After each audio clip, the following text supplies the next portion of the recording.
اب میں بغیر کسی تاخیر و تمہید کے پیر طریقت خلیفہ محی السنہ حضرت مولانا الشاہ افضال الرحمان صاحب قاسمی دامت برکاتہم شیخ الحدیث مدرسہ اشرف المدارس ہردوئی میں حضرت والا کو بڑے ہی ادب و احترام کے ساتھ حضرت والا سے درخواست گزار ہوں کہ حضرت والا تشریف لائیں اور اپنے قیمتی خطاب سے ہم سب کو مستفیض فرمائیں۔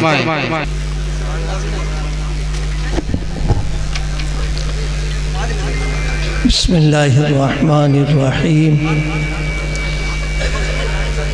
الحمدللہ کفا والصلاة والسلام علی سید الحبیب المصطفیٰ وعلی آلہ واصحابہ نجوم الہدا وقادت التقا رب اشرح لی صدری ویسر لی امری واحلل عقدۃ من لسانی یفقہوا قولی اما بعد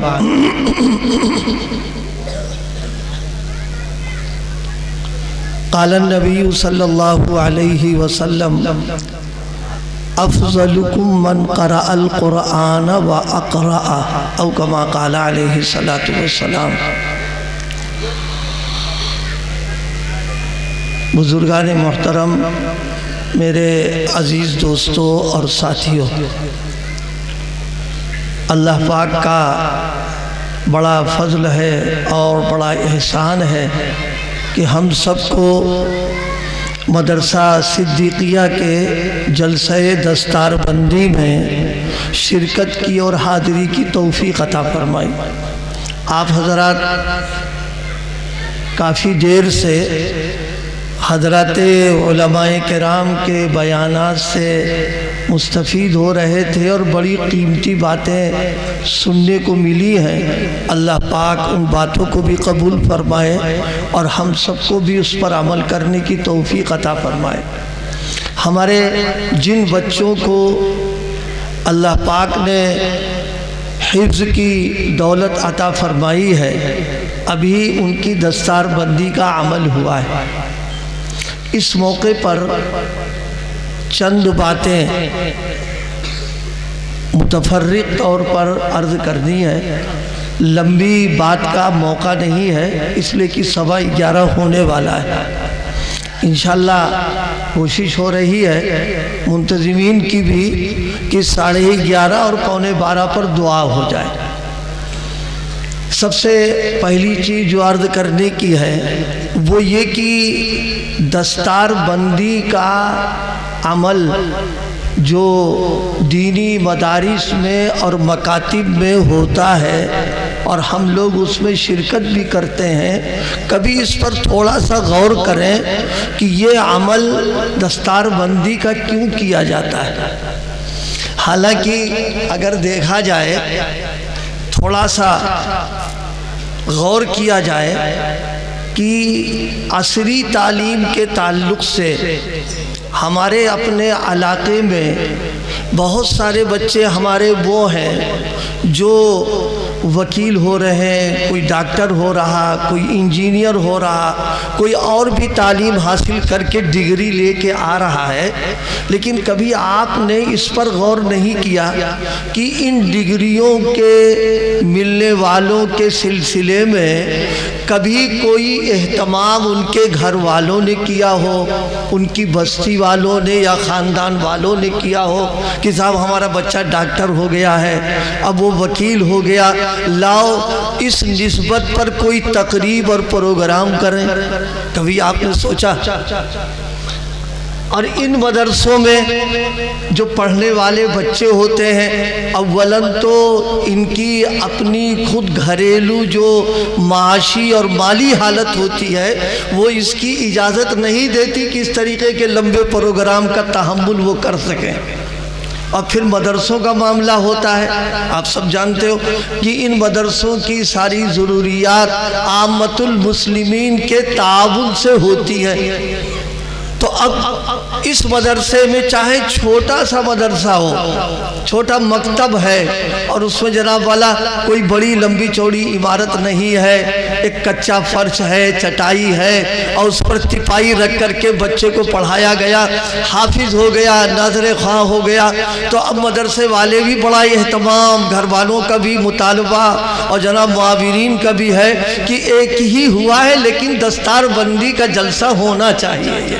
یہ کیوں ہے؟ یہ دنیاوی تعلیم کے سلسلے میں لندن سے پڑھ کے آ گئے اور امریکہ سے پڑھ کر کے آ گئے، شہر والوں کی بھی خبر نہیں ہوتی کہ پڑھ کے آیا ہے، اور گاؤں کا ایک چھوٹا سا بچہ وہ حافظ قرآن ہو گیا تو گاؤں میں نہیں بلکہ پورے شہر میں معلوم ہو جاتا ہے کہ یہ حافظ قرآن ہوا ہے، اس بنیاد پر کہ اس کا دستار بندی کا عمل ہوا۔ سوچئے، میں ایک بات عرض کر رہا ہوں اس پر، یہ بھی غور کرنے کی بات ہے، یہ اللہ کی طرف سے ایک اعزاز ہے یہ، اور اللہ پاک کی طرف سے ان کا یہ اکرام ہے اس دنیا کی زندگی میں کہ ان کے سینے کے اندر جب قرآن آ گیا تو اللہ پاک نے ہمارے بزرگوں کے دلوں میں یہ بات ڈالی کہ اب ان کے سینے میں قرآن ہے، لہذا اب ان کے ساتھ معاملہ دوسرا کرنا چاہیے۔ اس وقت تھوڑا سا اور میں آپ کو توجہ دلا دوں، جس کے سینے میں قرآن آ جاتا ہے اس کا مقام اور اس کا مرتبہ بہت بلند ہو جاتا ہے۔ میں اپنے دوستوں کو سمجھانے کے لیے کہا کرتا ہوں، گھر میں مختلف کمرے ہوتے ہیں، ایک کمرہ گھر میں وہ بھی ہوتا ہے جس میں سیف الماری رکھی رہتی ہے، جس میں نقد ہے، کمائی ہے، زیورات رکھے رہتے ہیں۔ آپ بتاؤ، جس کمرے میں یہ مال رکھا ہوتا ہے اس کمرے کا معاملہ اور گھر کے جو دوسرے کمرے ہیں ان کا معاملہ کیا برابر ہوتا ہے یا کوئی فرق ہوتا ہے اس میں؟ ہم جانتے ہیں کہ جس کمرے کے اندر کمائی رکھی ہوئی ہے اور مال اور زیور اور سیف الماری رکھی ہوئی ہے اس میں مہمانوں کو انٹری نہیں ہوتی کہ جاؤ بیٹھ جاؤ اس کے اوپر۔ اسی طریقے سے جس وقت میں اس کمرے کے اندر گھر کا مالک کا کوئی بڑا جاتا ہے تو چھوٹے بچوں کو بھی باہر کر دیتا، اندر لے کے نہیں جاتا ہے۔ اس کی حفاظت کیوں کر رہے ہیں؟ باہر جا رہے ہیں سفر میں نکل کر کے جناب والا، تو اب اس میں تالا باقاعدہ لگ کر، حالانکہ گیٹ پر تالا لگا رکھا ہے، اس میں تالا آپ لگا رہے ہیں، وہاں پر ہے۔ کیوں؟ اس لیے کہ اس میں دنیا کی کمائی اور دنیا کا مال رکھا ہوا ہے، لہذا اب اس کی حفاظت ہو رہی ہے۔ مسلمانوں، جب مال جس جگہ ہوتا ہے اس کمرے کی حفاظت کی جاتی ہے اور اس پر خاص نظر ہوتی ہے، تو جس کے سینے میں قرآن آ جائے گا اللہ پاک بھی اس کی حفاظت کا انتظام کرے گا۔ اور ہم عرض کر دیں، یہ جو دل ہے اللہ پاک نے اس دل کو اپنے لیے بنایا ہے۔ اللہ پاک نے پورا جسم، پورا وجود، ایک ایک اعضاء سب بنا دیے ہیں، لیکن کسی کا اگر انتخاب اللہ نے اپنے لیے کیا ہے تو یہ ہمارا دل ہے جس کو اللہ پاک نے اپنے لیے منتخب فرمایا۔ آپ بتائیے ایمان کہاں ہے؟ لا الہ الا اللہ محمد رسول اللہ پڑھ کر کے ایمان لائے تو ایمان کہاں ہے؟ دل میں ہے۔ اللہ کی محبت کہاں ہے؟ دل میں ہے۔ اللہ کی معرفت کہاں ہے؟ دل میں ہے۔ محمد الرسول اللہ کا عشق کہاں ہے؟ دل میں ہے۔ اور اللہ کی طرف سے اللہ والوں کو جو الہام ہوتا ہے وہ دل ہی پر کیا جاتا ہے۔ اللہ پاک اپنی وحی جو اتارتا ہے وہ دل پر اتارتا ہے۔ دل انتہائی درجے کا قیمتی ہے یہ۔ اچھا، اتنا قیمتی، لیکن اللہ پاک اپنے کلام کے رکھنے کے لیے ہر دل کو منتخب نہیں کرتا ہے، بلکہ خاص دلوں کا انتخاب اللہ پاک کیا کرتے ہیں۔ جس طرح اللہ اپنی نبوت اور رسالت کے لیے خاص افراد کا انتخاب فرماتے ہیں، بالکل اسی طرح نبیوں کی وراثت کے لیے بھی اللہ انتخاب کرتا ہے۔ یہ ہمارا اور آپ کا انتخاب نہیں ہوتا ہے اس میں۔ اسی لیے آپ غور کیجئے، یہ جو بچے جن کو آج یہ دولت تکمیل کی دستار کی ملی ہے، یہ جب پڑھنے بیٹھے ہوں گے تو ان کے ساتھ اور بھی بچے بیٹھے ہوں گے پڑھنے کے لیے، لیکن معلوم یہ ہوا کچھ بچے تو بیچارے ایسے ہوئے کہ آدھا قاعدہ پڑھا کٹ گئے، کچھ ایسے ہوں گے پورا پڑھ گئے کٹ گئے، کچھ ایسے ہوئے چند پارے تلاوت کرتے کرتے صرف تنہا یہ بچے ہیں۔ کیوں؟ اللہ یہ بتانا چاہتا ہے میری نظر انتخاب جن پر پڑے گی انہی کو حفظ کی توفیق عطا فرمائیں گے، اور جن کا انتخاب اللہ کی طرف سے نہیں ہوتا ہے اللہ پاک ان کو دولت نصیب نہیں کرتا ہے۔ یہ حفظ کی بہت بڑی دولت، میں عرض کر رہا تھا کہ ان کی پگڑی کیوں بنتی ہے، بات اس پر میں عرض کر رہا تھا۔ دیکھو جتنے حفاظ، دیکھیے آپ لوگ میری تقریر تو لے لیں لیکن میری تصویر نہیں لیں گے۔ جب یہاں دستار بندی شروع ہوئی، اللہ ان تجویزائے خیر ٹوکا ٹاکا بھی، لیکن ہم عادی ہیں کچھ حرکت کرنے کے، لے رہے تھے ہم، بہرحال اس کا ٹوکنا یہ بھی فرض ہے۔ میں اپنا فریضہ ادا کر کے بری الذمہ ہوں کہ آپ حضرات اس کے ذمہ دار ہیں، میں اس کو پسند نہیں کرتا، میں کیا، نبی پاک صلی اللہ علیہ وسلم نے منع کیا ہے، لہذا یہ عمل نہ کریں۔ آپ میری تقریر لے لیں، بہت اچھی بات ہے، آپ کو بعد میں کام آ جائے گی وہ، لیکن ہماری تصویر لے کے آپ کریں گے کیا، آپ بتا دو ہمیں۔ کیا ہماری تصویر لے کر کے آپ کی روزی میں برکت ہو جائے گی، یا آپ کی دکان چل جائے گی، یا آپ کی گود بھر جائے گی، یا آپ جناب والا مقدمے میں کامیاب ہو جائیں گے؟ یہ تو بدعقیدگی کی بات ہو گئی۔ عقیدے کی بات یہ کہ سب کرتے دھرتی ذات اس کی ہے۔ اس بنا پر اس گناہ سے خود بھی بچیے، ہم کو بھی بچائیے اور دیگر لوگوں کو بھی بچائیے۔ میں عرض کر رہا تھا پگڑی کی بات، اس کو غور سے سنو۔ اللہ پاک جن کو دین کا علم عطا فرماتے ہیں، خواہ قرآن کی شکل میں عطا فرما دے، خواہ حدیث کی شکل میں عطا فرما دے، اس کو حافظ قرآن بنائے، ناظر قرآن بنائے، عالم بنا لے۔ ان کی اوقات اور ان کی حیثیت کیا ہے؟ ان کی اوقات اور ان کی حیثیت یہ ہے کہ یہ نائب رسول ہیں، نبی پاک کے علوم کے یہ وارث ہیں۔ یہ اب سنو اگلی بات، جو بھی نبی دنیا میں آیا ہے، انبیاء کی تاریخ یہ بتا رہی ہے کہ کوئی نبی ایسا نہیں ہوا اللہ نے اس کو نبی بنایا ہو اور اس کی نبوت کا اعلان نہ ہوا ہو۔ کوئی نبی ایسا نہیں آیا، یعنی نبوت کا سلسلہ گپ چپ خاموش، کسی کو پتہ نہ چلے، یہ ہے ہی نہیں۔ نبی تو آتا ہے ہادی بن کر، رہبر بن کر، دعوت دینے کے لیے، اللہ کا راستہ بتانے کے لیے، وہ خاموش ہونے کے لیے تھوڑی نہ آتا ہے۔ وہ جس طریقے سے ہر نبی کی نبوت کا اعلان ہوتا ہے، اللہ کا حکیمانہ نظام جو اللہ والوں کے دل میں ڈالا گیا کہ جس طرح سے انبیاء کی نبوت کا اعلان ہو رہا ہے، جن کو نبی کا وارث بنایا گیا ہے، ان کے نبی کے وارث ہونے کا اعلان اس پگڑی کے عمل کے ذریعے سے امت کو بتا دو کہ اب یہ آج سے نبی کے وارث ہو گئے ہیں اور ان کو یہ نائب ہو گئے ہیں۔ لیکن یہ نبوت کی جو وراثت ملی اور نائب ہوئے ہیں، یہ کھیل تماشا نہیں ہے، اس میں ذمہ داریاں ہیں۔ ان ذمہ داریوں کو سمجھنا، ان کے حقوق کو ادا کرنا اور اپنے آپ کو اس سانچے میں ڈھال دینا کہ لوگ دیکھ کر کے محسوس کر لیں کہ یہ حافظ قرآن چلا آ رہا ہے، یہ عالم دین چلا آ رہا ہے، یہ مسائل کے جاننے والا، یہ دین کا رہبر رہنما ہے۔ ہماری زندگی اب اس طرح بدل جانا چاہیے۔ یہ حافظ اور عالم ہونے کا حق اور اس کا تقاضا ہے۔ اور بھائی سچی بات تو یہ ہے کہ قرآن کی نسبت بہت بڑی ہے، بہت بڑی ہے۔ جس طرح اللہ بڑا ہے، سب سے بڑا اللہ، اس سے بڑی کوئی ذات نہیں ہے، اسی طرح اس کی نسبت بھی سب سے بڑی ہے، اس کے برابر کسی کی نسبت نہیں ہو سکتی۔ اللہ پاک نے ہمیں اور آپ کو ایک نسبت نہیں دی ہے، اللہ پاک نے ہم کو کئی نسبتیں عطا فرمائی۔ کیا؟ نبی کی نسبت عطا فرمائی ہے، قرآن کی نسبت عطا فرمائی ہے، اللہ پاک نے ہمیں اور آپ کو اپنا گھر بیت اللہ کی نسبت نصیب فرمائی ہے۔ یہ کئی نسبتیں اللہ نے ہم کو عطا فرما رکھی ہے۔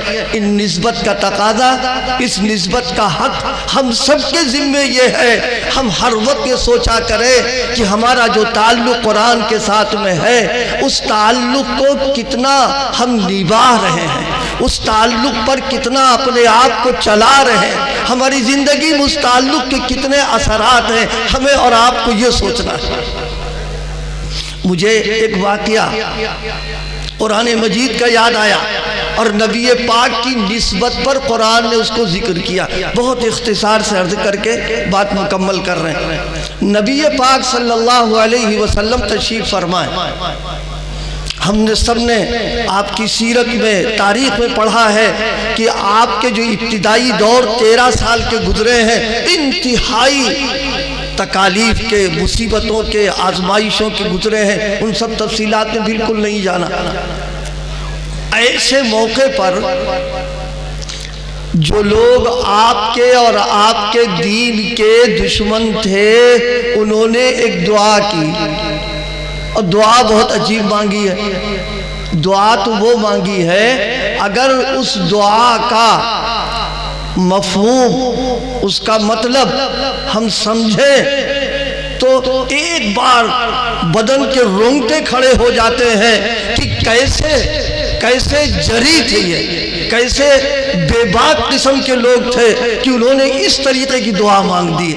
اور دعا کہاں مانگی ہے، کس موقع پر مانگی ہے؟ قبولیت، دعا کی قبولیت کے مقامات میں ایک مقام بیت اللہ بھی ہے جہاں دعا قبول ہوتی ہے۔ بیت اللہ میں ملتزم ہے، مطاف ہے، پورا حرم ہے، یہ دعا کی قبولیت کی جگہ۔ کیا دعا مانگی؟ اللہم ان کان ھذا ھو الحق، اللہم ان کان ھذا ھو الحق من عندک فامطر علینا حجارۃ من السماء او ائتنا بعذاب علیم۔ یہ دعا مانگی۔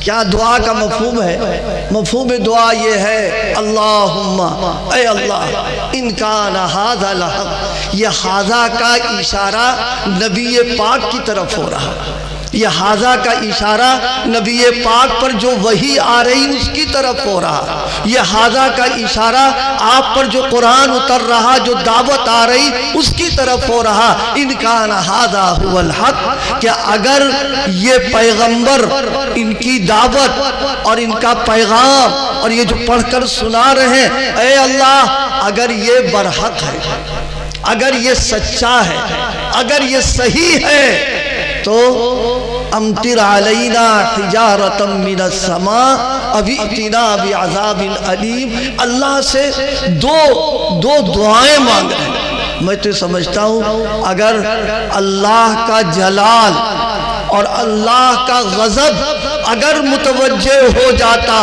اور اس دعا کو کی قبولیت ہو جاتی، کوئی نہ بچتا، سب ختم ہو جاتے۔ کیا دعا فرمائی؟ اے اللہ امطر علینا حجارۃ من السماء، آسمان سے پتھروں کی بارش کر دیجیے آپ، ابھی ائتنا بعذاب علیم، یا ہم کو دردناک عذاب دے دیجیے آپ۔ یہ نبی پاک اور آپ کی کتاب، آپ کی دعوت، آپ کے پیغام کے سلسلے میں اللہ کو چیلنج کر رہے ہیں کہ اللہ اگر یہ سچے ہیں تو پھر ہمارے اوپر عذاب آ جانا چاہیے۔ کیا اللہ پاک عذاب نہیں دے سکتا تھا؟ کیا اللہ کی قدرت سے باہر بات تھی؟ یا اللہ پاک نعوذ باللہ عاجز تھا؟ جی نہیں، اللہ تو وہ ہے جس نے سابقہ امتوں کو تباہ و برباد کیا ہے، قوم نوح کو، قوم عاد کو، قوم ثمود کو تباہ و برباد کر دیا، ایسا برباد کر دیا ہے، نام و نشان مٹا کے رکھ دیا۔ لیکن وہ اللہ اپنے ساری قدرت طاقت کے باوجود اور ساری اس کے باوجود کہ یہ اس لائق ہے کہ ان کو سزا دے دی جائے، قبولیت کا مقام ہے، اس کے باوجود اللہ کیا فرما رہا؟ ما کان اللہ لیعذبہم وانت فیہم۔ اللہ فرما رہا یہ دعا جو مانگ رہے ہیں ہم اس کو قبول کر سکتے ہیں، ہم ان کے دعا کے اعتبار سے ان کو تباہ و برباد کر سکتے ہیں، لیکن اے پیغمبر آپ کو ہم نے رحمت للعالمین بنا کر کے بھیجا ہے، آپ میرے محبوب ہیں، آپ کی رحمت للعالمینی کا تقاضا یہ ہے کہ جب تک آپ یہاں رہیں گے ان کے اندر ہم ان کو عذاب نہیں دیں گے، ہم ان کی حفاظت کریں گے۔ یہ ہے نبی پاک کی نسبت، قرآن کی نسبت، بیت اللہ کی نسبت، کہ باوجود اس کے کہ مانگ رہے ہیں لیکن اللہ کہہ رہا کہ عذاب نہیں دیں گے۔ علماء نے دو باتیں یہاں کام کی لکھی ہیں، اس کو سمجھیے۔ فرمایا اگر قوم میں دو چیزیں رہیں گی اللہ کے عذاب سے وہ قوم بچی رہے گی، وہ معاشرہ بچا رہے گا، وہ سماج بچا رہے گا، وہ آبادی بچی رہے گی جس میں دو عمل ہوتے رہیں گے۔ ایک عمل نبی پاک صلی اللہ علیہ وسلم کا تعلق، اور دوسرے اللہ پاک سے استغفار کرنا۔ اگلی آیت میں اللہ نے اس مضمون کو بیان فرمایا۔ حضور کا کیا تعلق؟ نبی پاک صلی اللہ علیہ وسلم تو دنیا سے تشریف لا چکے، لے جا گئے آپ اپنی قبر میں آرام فرما ہیں۔ آپ کا تعلق کا مطلب یہ ہے آپ کی سنتوں پر عمل، آپ کی نظام سنتوں کو اپنانا، آپ کے قول، آپ کے عمل، آپ کی تقریر، آپ کی سیرت۔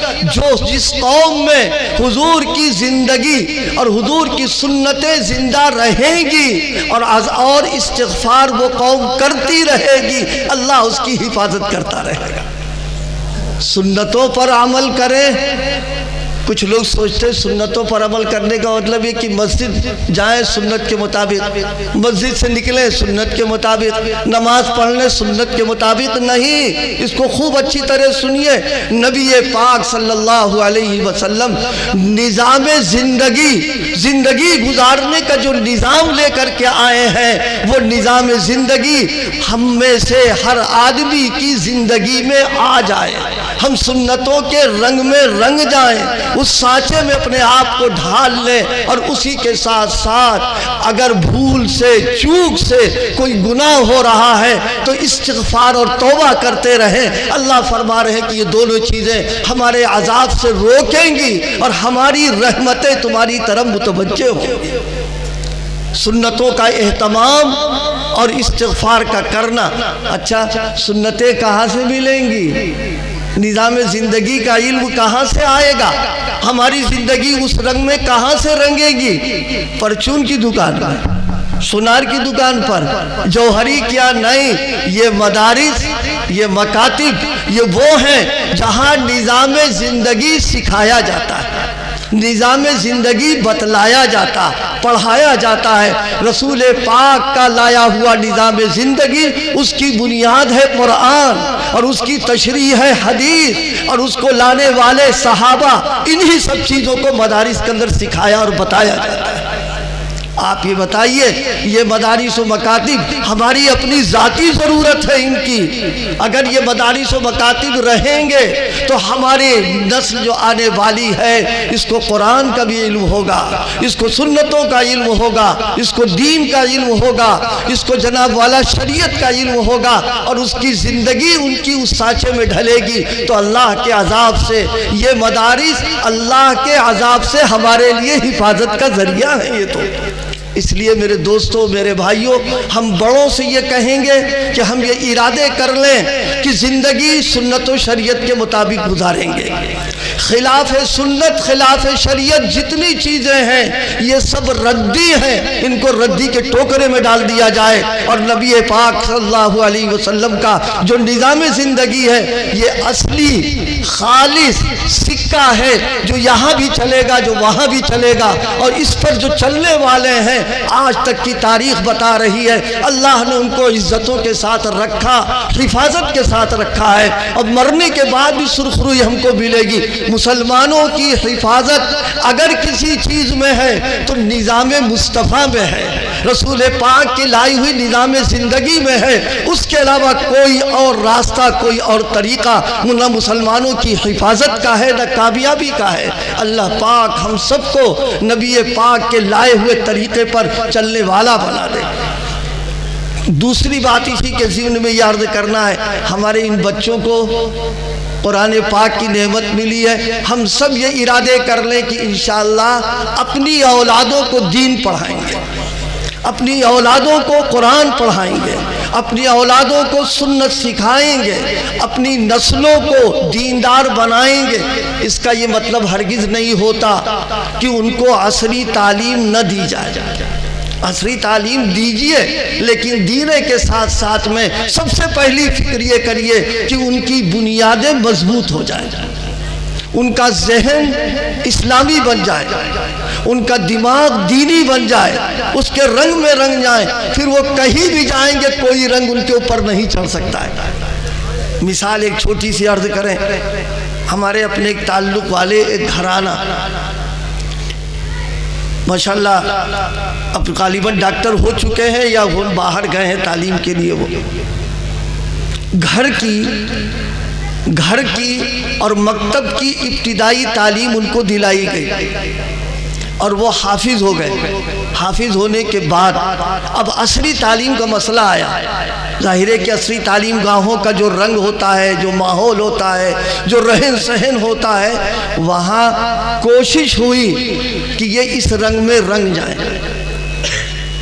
انہوں نے کہا کہ نہیں، ہم اپنے اسی طرح رہیں گے، اگر پڑھانا ہے تعلیم دینا ہے تو دے، ورنہ دوسرا انتظام کر لیں گے۔ ایک بار ہوا، دو بار ہوا، وہ اتنے مضبوط رہے کہ چہرے کو بھی انہوں نے باقی رکھا نور محمدی کے ساتھ میں، کسی اور کے چہرہ اپنا چہرہ نہیں بنایا۔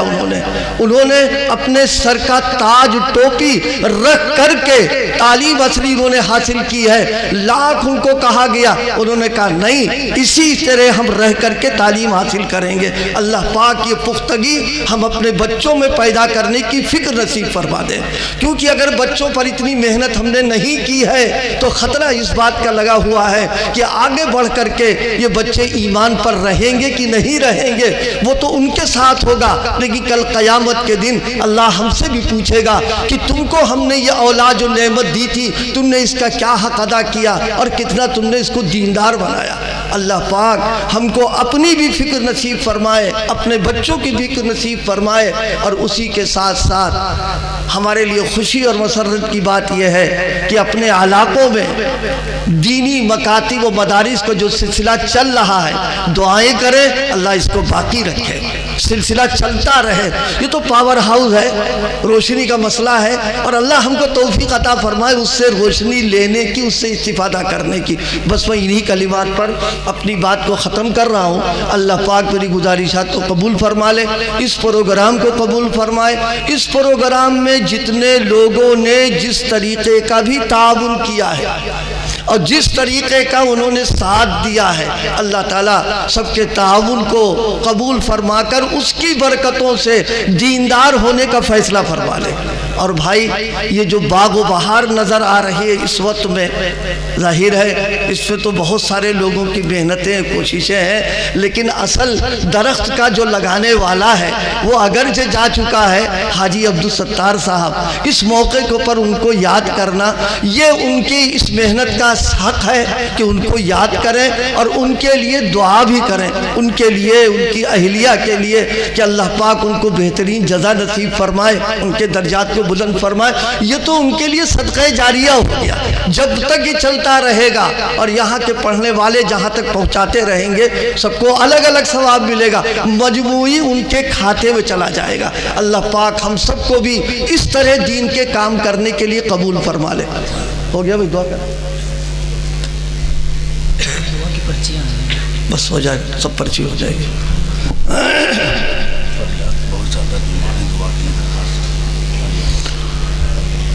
سبحان اللہ و بحمدہ سبحان اللہ العظیم وصلی اللہ علی النبی الکریم۔ اے اللہ ہم سب کے گناہوں کو معاف فرما، ہم سب کی لغزشوں سے کوتاہیوں سے درگزر فرما۔ اے مولا کریم اپنے کرم سے فضل سے آپ نے جو کچھ عطا فرما رکھا ہے بغیر استحقاق کے ہم کو دیا ہے، اے مولا اپنی ایک ایک نعمتوں کی قدردانی کی توفیق عطا فرما۔ اے اللہ ہماری کسی کوتاہی سے کسی نعمت سے ہم کو محروم نہ فرما۔ ہمارے جن طلبہ کو حفظ کی دولت آپ نے عطا فرما رکھی ہے ان کو اس کی بقا کی فکر نصیب فرما دیجئے، اور ہم سب کے دلوں میں قرآن کی عظمت اور محبت پیدا فرما دیجئے۔ تلاوت قرآن کے لیے ہم کو قبول فرما لیجئے۔ ہماری زندگیوں کو اے اللہ اپنے دین کے لیے قبول فرما لیجئے۔ اے کریم حاضرین کی تمام جائز تمناؤں کو مرادوں کو اپنے کرم سے پورا فرما۔ جن جن لوگوں نے دعاؤں کے لیے کہا ہے لکھا ہے ان کا ہمارے اوپر حق ہے، یا وہ کہنا چاہتے تھے کہہ نہیں سکے، اے کریم آپ کی تمام لوگوں کی حاجتوں کو خوب اچھی طریقے سے جاننے والے ہیں۔ اے اللہ تمام لوگوں کی جائز مرادوں کو پورا فرما۔ اے کریم اپنے کرم سے فضل سے اس پروگرام میں جتنے بیانات ہوئے ہیں جو صحیح باتیں نکل گئی اس کو قبول فرما لیجئے، اور جو باتیں غلط نکل گئی ہیں اے اللہ اس کو معاف فرما دیجئے۔ اے کریم پورے عالم میں جہاں کہیں بھی دین کا کام ہو رہا ہو، کسی بھی شکل و صورت کے اندر ہو رہا ہو، اے اللہ اس کام کی حفاظت فرما، کام کرنے والوں کی کفالت فرما، کام کے جگہوں کی، کام کے نظام کی اے اللہ بقا کی شکلیں پیدا فرما دے، اسباب مہیا فرما دے، کاموں میں استحکام نصیب فرما دے۔ جس علاقے میں جس کام کی دین کے کام کی ضرورت ہے اللہ وہاں افراد کو کھڑا کر دیجئے، ان کو حوصلہ اور ہمت نصیب فرما دیجئے۔ ہماری ایک ایک صلاحیتوں کو، ہماری ایک ایک استعداد و طاقتوں کو اپنے لیے قبول فرما لیجئے۔ ہماری جب تک حیات مقدر ہے سلامتی ایمان و سلامتی اعضاء کے ساتھ جینے کا فیصلہ فرما۔ اے اللہ جن جن لوگوں نے دعاؤں کے لیے کہا ہے پرچیاں بھیجی ہیں اے مولا ان کی تفصیل تو بڑی لمبی ہے، آپ خوب اچھی طریقے سے جاننے والے ہیں۔ اے اللہ سب کی ضروریات کو پورا فرما دیجئے۔ مدرسے کے جو بانی ہیں حاجی عبدالستار صاحب اور ان کی اہلیہ ان کو بہترین جزا نصیب فرما دیجئے، ان کے اس لگائے ہوئے باغ کو اے اللہ سدا بہار رہنے کا فیصلہ فرما دیجئے۔ علاقے کے لیے اے اللہ اس سے مستفیض ہونے کی توفیق عطا فرما دیجئے۔ اے کریم اس وقت جو لوگ مدرسے کے سلسلے میں جو ذمہ داران ہیں اے اللہ ان سب کو بھی اے اللہ دینی دنیاوی ترقی عطا فرما دیجئے۔ ہم سب کا آخری وقت آ جائے تو خاتمہ ایمان پر فرما دیجئے۔ ہماری دعاؤں کو اپنے حبیب پاک صلی اللہ علیہ وسلم کی برکت سے قبول فرما۔ سبحان ربک رب العزت عما یصفون وسلام علی المرسلین والحمد للہ رب